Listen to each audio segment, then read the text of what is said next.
वळूया पुढील बातमीकडे। महादेव जानकर किमान लाखभर मतांनी विजयी होतील असं भागवत कराड यांनी म्हटलंय। महादेव जानकर परभणीचे महायुतीचे उमेदवार, महायुतीचे सर्व घटक पक्ष जानकरांच्या पाठीशी असल्याचं कराड यांनी म्हटलेलं आहे। महादेव जानकरांच्या प्रचारासाठी 20 एप्रिलला परभणीत मोदींची सभा होणार आहे। आपल्यासोबत भागवत कराड आहेत। साहेब, कशी परिस्थिती आहे महायुतीचे उमेदवार महादेव जानकर यांची परभणीमध्ये? महायुतीचे उमेदवार महादेवजी जानकर यांचा प्रचार अत्यंत चांगल्या तऱ्हेने चालू आहे। संघटनात्मक दृष्ट्या भारतीय जनता पार्टी असेल, राष्ट्रवादी काँग्रेस असेल आणि शिवसेना शिंदे गट असेल आणि रासप हे सर्वजण कामाला लागलेले आहेत।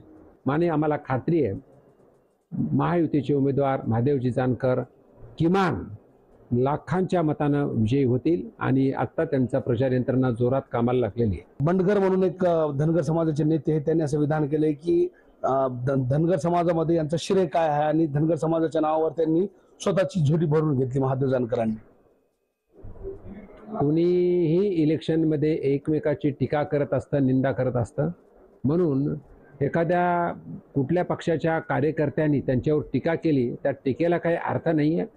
महादेव जानकरच्या मागे त्यांची समाजसेवा पाहून महायुतीतले सर्व घटक पक्ष समर्थपणे त्यांच्या पाठीशी आहेत। मोदींच्या सभेची कशी तयारी आहे, कुठे जागा निश्चित करण्यात आली, किती लोक अपेक्षित आहे येणं आणि तयाऱ्या कशा सुरू आहेत? प्रधानमंत्री मोदी साहेबांच्या सभेची तयारी चांगली चालू आहे।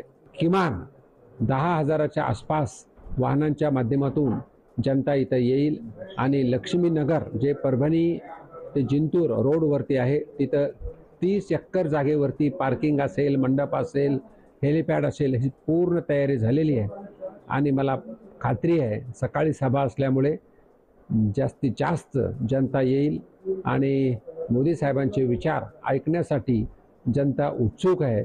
म्हणून मी विनंती करतो की सभा 10ला जरी असली तर 9 पर्यंत जनतेने तिथे येऊन बसलं पाहिजे। कॅमेरा पर्सन सय्यद खिजरसह नजीर खान, TV9 मराठी, परभणी।